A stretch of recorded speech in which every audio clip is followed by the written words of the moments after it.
Halo,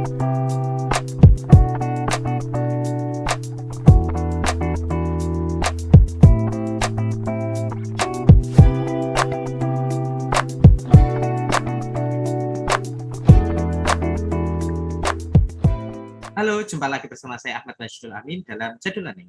Pada video ini saya akan menjelaskan mengenai perencanaan pajak dan manajemen pajak terkait dengan transfer pricing. Apa itu transfer pricing, kemudian isu-isu apa yang cukup relevan berkaitan dengan praktik transfer pricing, baik itu dalam konteks transaksi domestik maupun internasional, dan apa langkah-langkah manajemen dan perencanaan pajak yang dapat dilakukan terkait dengan transfer pricing. Yuk langsung saja kita bahas mengenai manajemen perpajakan terkait dengan transfer pricing.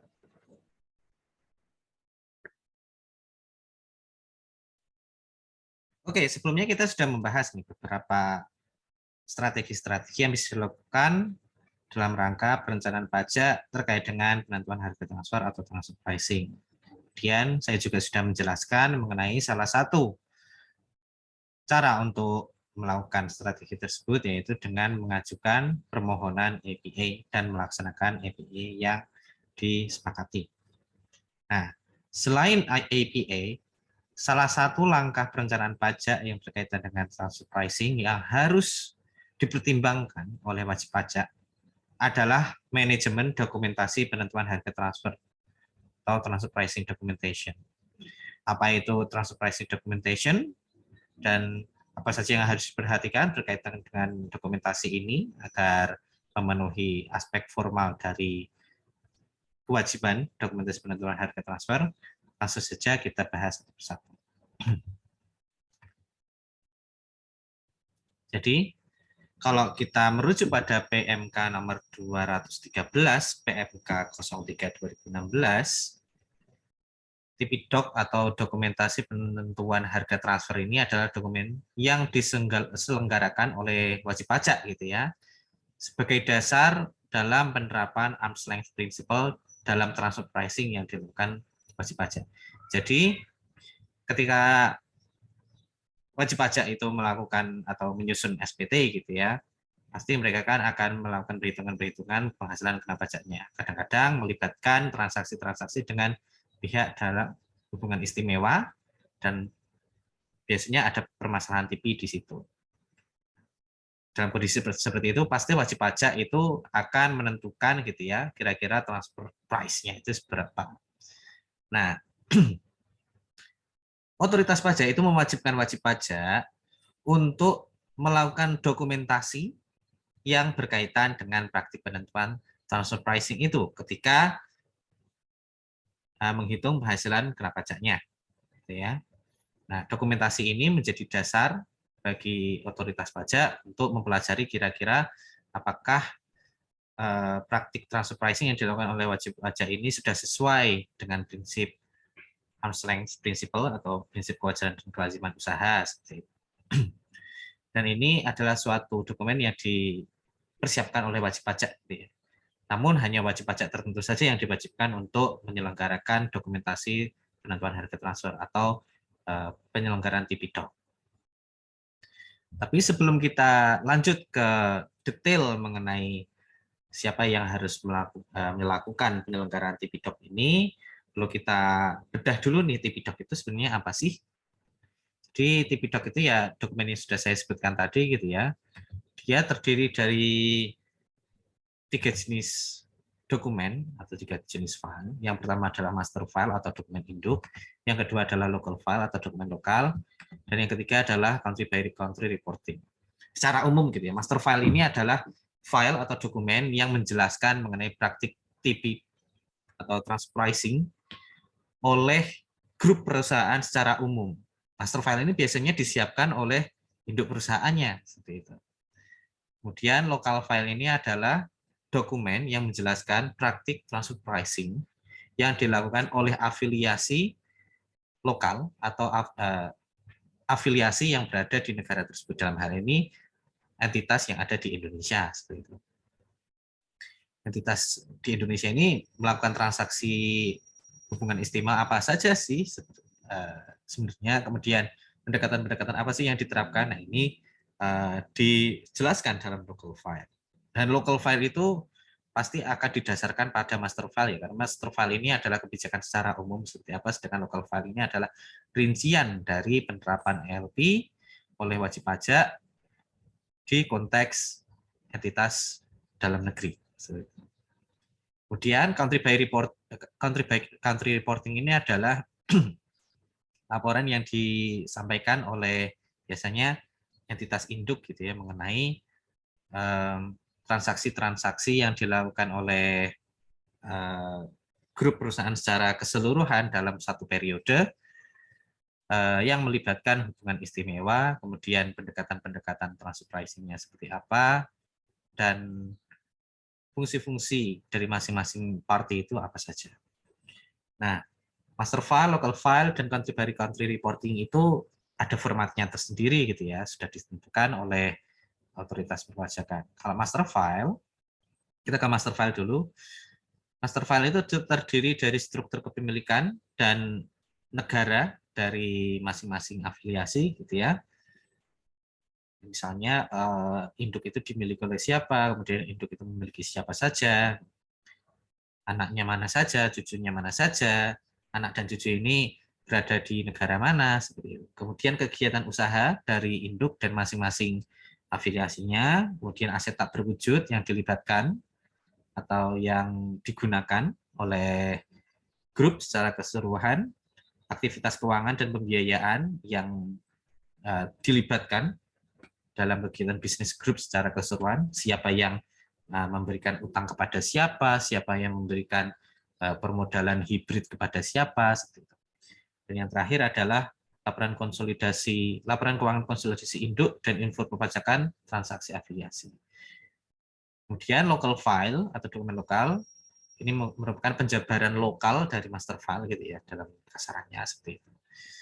Isi dari local file ini adalah identitas dan kegiatan usaha yang direpresentasikan dalam local file ini biasanya identitas dari wajib pajak tersebut dan kegiatan dari si wajib pajak tersebut.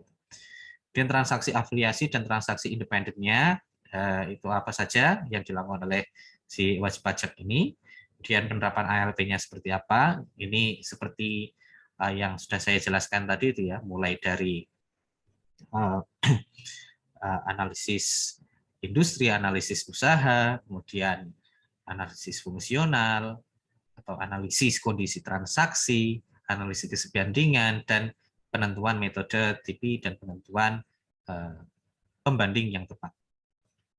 Ini poin yang ketiga. Yang keempat adalah informasi keuangan yang relevan, dan yang kelima adalah faktor keuangan yang mempengaruhi kebijakan TP. Nah, master file dan local file ini disusun berdasarkan data dan info pada saat transaksi, gitu ya. Dan master file dan local file ini harus tersedia paling lambat 4 bulan sejak akhir tahun pajak.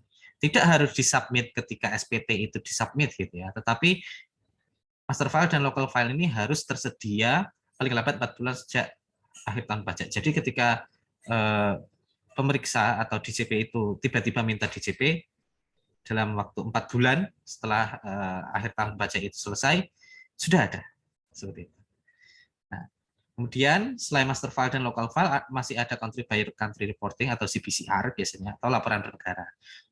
CBCR ini file yang berbentuk XML yang berisi kertas kerja dan laporan CBCR. Dan laporan CBCR itu terdiri atas alokasi penghasilannya seperti apa, kemudian pajak yang dibayar di masing-masing negara itu seperti apa, maksudnya alokasi penghasilan oleh masing-masing entitas di masing-masing negara, kemudian pajak yang dibayar oleh masing-masing entitas di masing-masing negara, aktivitas usaha yang dilakukan oleh masing-masing entitas di masing-masing negara, dan anggota grup usahanya siapa saja, dan kegiatan usaha utama dari masing-masing anggota grup di masing-masing negara itu seperti apa.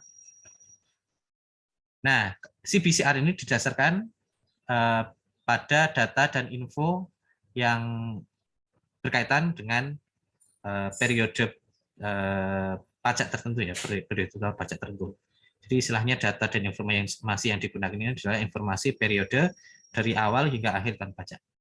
Kemudian CBCR ini harus tersedia paling lambat 12 bulan sejak akhir tahun pajak.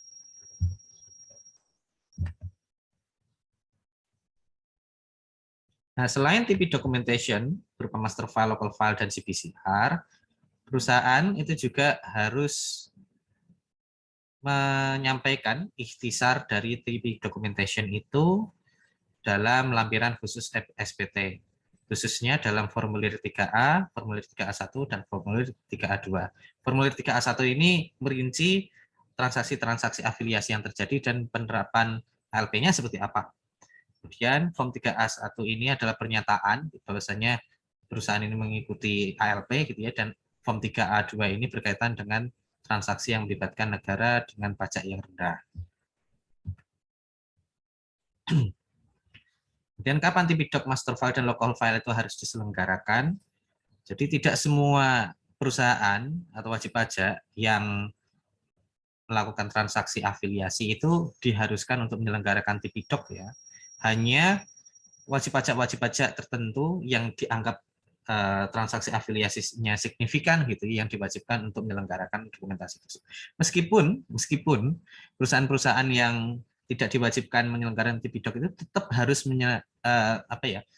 menerapkan ALP ketika menentukan harga transfer. Jadi kapan TP-Doc itu harus diselenggarakan? Ya, ada 3 syarat yang apabila salah satunya itu terpenuhi atau salah satu dari 3 kondisi itu terpenuhi, maka TP-Doc itu harus diselenggarakan. Yang pertama adalah ketika peredaran bruto setahun dari wajib pajak itu melebihi 50 miliar rupiah. Jadi kalau peredaran brutonya masih 50 miliar pas gitu ya, itu belum wajib itu untuk menyelenggarakan dokumentasi penentuan harga transfer. Tapi kalau sudah 50 miliar lebih Rp1, nah itu baru diwajibkan untuk mengelola atau menyelenggarakan dokumentasi TP. Atau dalam kondisi yang kedua, apabila perusahaan itu melakukan transaksi dengan afiliasi yang apabila ditotal selama 1 tahun pajak itu lebih dari 20 miliar untuk transaksi berkaitan dengan barang berwujud, atau transaksi afiliasi tersebut nilainya lebih dari 5 miliar dalam 1 tahun apabila transaksi tersebut bukan merupakan transaksi barang berwujud, misalnya transaksi jasa, aset tidak berwujud, dan lain sebagainya. Jadi apabila badan usaha atau perusahaan itu punya transaksi afiliasi yang melibatkan barang berwujud lebih dari 20 miliar gitu ya, maka dia harus nih menyelenggarakan dokumentasi TP. Atau kalau perusahaan itu melakukan transaksi afiliasi yang tidak melibatkan barang berwujud gitu ya, dan nilainya lebih dari 5 miliar, nah itu juga baru diwajibkan untuk menyelenggarakan dokumentasi TP. Ya, kalau digambarkan kira-kira seperti ini ya. Kalau lebih dari 20 miliar nih, transaksi afiliasi barang berwujud baru diwajibkan. Atau 5 miliar untuk transaksi yang barang berwujud. Apabila 2 kondisi tadi tidak terpenuhi, tetapi perusahaan itu melakukan transaksi afiliasi dengan afiliasi yang berada di jurisdiksi atau negara yang tarif PPh-nya lebih rendah, itu juga diwajibkan untuk menyelenggarakan dokumentasi TP meskipun peredaran bruto setahunnya itu rendah, kemudian nilai transaksi afiliasinya juga rendah. Nah, ketika salah satu kondisi itu terpenuhi gitu ya, maka perusahaan itu harus menyelenggarakan dokumentasi terkait penentuan harga transfer. Namun yang wajib diselenggarakan terbatas pada penyusunan master file dan penyusunan local file serta penyampaian ikhtisar dari master file dan local file di lampiran khusus SPT. Untuk by country reporting belum tentu diwajibkan.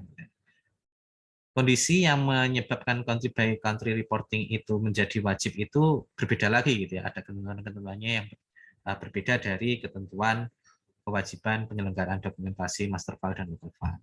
Nah, apa kriteria-kriteria yang menyebabkan country by country reporting itu juga diwajibkan? Nah, kriteria yang pertama adalah apabila wajib pajak dalam negeri itu adalah induk dari suatu grup. Kemudian, grup tersebut peredaran bruto konsolidasinya, yaitu peredaran bruto dari si WPDN, ditambah dengan peredaran bruto dari semua anak perusahaan beserta cucu-cucunya, itu lebih dari atau sama dengan 11 triliun rupiah. Atau paling sedikit 11 triliun rupiah. Jadi kalau sudah 11 triliun saja gitu ya peredaran bruto konsolidasinya, maka WPDN itu harus menyampaikan bukan hanya master file dan local file, tapi juga country by country reporting. Atau apabila WPDN itu bukan entitas induk, tapi adalah entitas konstituen gitu ya. Entitas konstituen itu ya maksudnya afiliasi-afiliasi selain induk yang yang dimiliki oleh induk tetapi tidak memiliki sebagian besar dari entitas konstituen lain. Maksudnya dia lebih dianggap sebagai anak usahanya saja kayak gitu ya. Tapi entitas induk dari WPDN entitas konstituen itu berada di negara yang sebenarnya dia itu negara tersebut tidak mewajibkan penyampaian CBCR, atau negara tersebut tidak memiliki perjanjian pertukaran informasi dengan Indonesia, atau negara tersebut memiliki perjanjian pertukaran informasi atau EOI dengan Indonesia, namun Indonesia tidak dapat memperoleh CBCR dari negara tersebut, maka negara tersebut, WPDN tersebut gitu ya, atau entitas konstituen dari grup tersebut harus menyampaikan CBCR kepada otoritas perpajakan di Indonesia. Jadi kondisinya berbeda dengan yang sebelumnya. Kalau kondisi yang sebelumnya itu ya peredaran bruto dari wajib pajak itu sendiri, kemudian transaksi afiliasinya berapa, atau apabila ada transaksi yang melibatkan negara dengan pajak rendah. Tapi kalau terkait dengan CBCR itu ketentuannya berbeda lagi. Nah, yang terkait dengan CBCR ini sebenarnya siapa yang wajib untuk menyampaikan CBCR? Tadi sudah dijelaskan gitu ya, bahwasanya yang wajib menyampaikan CBCR itu adalah BPDN yang merupakan entitas induk dan peredaran bruto konsolidasinya tidak termasuk diskon dan rabat itu lebih besar atau sama dengan 11 triliun pada tahun pajak yang bersangkutan. Maka dia harus wajib menyampaikan CBCR. Kemudian selain itu apabila wajib pajak yang bersangkutan adalah WPDN entitas konstituen atau bukan induk dari grup, sedangkan entitas induk itu adalah SPLN. Kemudian entitas induk SPLN memiliki dan tidak dimiliki oleh entitas konstituen. Dan entitas induk SPLN diwajibkan untuk mengkonsolidasikan laporan keuangannya dan peredaran bruto konsolidasian dari entitas induk beserta entitas konstituennya itu lebih besar atau sama dengan 750 juta euro atau batas lain menurut negara atau yurisdiksi dari si entitas induk tersebut. Nah, kemudian negara dari entitas induk si WPLN itu tidak mewajibkan CBCR atau tidak ada exchange of information dari Indonesia, atau CBCR itu tidak diperoleh oleh DJP, tidak dapat diakses oleh DJP dari negara tersebut gitu ya, maka wajib pajak dalam negeri tersebut tetap wajib menyampaikan CBCR. Nah, bagi wajib pajak lain yang merupakan entitas konstituen tapi tidak diwajibkan untuk menyampaikan CBCR, atau wajib pajak yang melakukan transaksi afiliasi atau memiliki transaksi afiliasi itu tetap diwajibkan untuk menyampaikan notifikasi CBCR. Dia tidak diwajibkan untuk menyampaikan CBCR, tapi harus menyampaikan notifikasi CBCR. Logikanya gimana sih? Kenapa ketentuan-ketentuan yang cukup rumit ini diterapkan? Karena gini, intinya adalah bagaimana caranya DJP itu memperoleh CBCR ketika dibutuhkan, gitu ya. Nah, CBCR itu bisa diperoleh oleh DJP melalui dua cara. Yang pertama adalah melalui exchange of information dengan negara mitranya, gitu ya. Nah, itu mungkin untuk terjadi apabila memang ada kesepakatan antara Indonesia dengan negara tersebut. Kemudian si negara tersebut juga mewajibkan wajib pajaknya untuk menyampaikan CBCR, dan berdasarkan perjanjian tersebut Indonesia bisa mengakses CBCR. Nah, kalau tidak bisa mengakses PCR dari Exchange of Information itu, ya Indonesia mau tidak mau, otoritas pajak Indonesia mau tidak mau memperoleh PCR itu dari wajib pajak dalam negerinya, atau wajib pajak yang dalam pengendalian si otoritas tersebut. Nah, mungkin kita menggunakan contoh saja bagaimana penentuan apakah suatu wajib pajak itu diwajibkan untuk menyelenggarakan Tipidoc. Katakanlah ini PT KLM adalah perusahaan Indonesia bagian dari grup usaha KLM Ltd yang melakukan transaksi afiliasi dengan tahun hukum mulai 1 Januari sampai 31 Desember. Dari laporan keuangan PT KLM diketahui hal sebagai berikut. Yang pertama, tahun 2018 ini peredaran bruto dari transaksi afiliasi 10.000, kemudian transaksi non afiliasi sebesar 30.000. Jadi kalau di total adalah 40.000 juta rupiah ya, atau 40 miliar rupiah. Nah, karena peredaran brutonya kurang dari 50 miliar rupiah, kemudian transaksi afiliasinya kurang dari 20 miliar rupiah gitu ya. Transaksi afiliasi di sini adalah transaksi afiliasi yang melibatkan barang berwujud, maka PT KLM tidak diwajibkan untuk menyelenggarakan TPD. Dan tahun 2019, peredaran bruto dari afiliasi yang melibatkan transaksi afiliasi ini meningkat dari 10 miliar menjadi 30 miliar.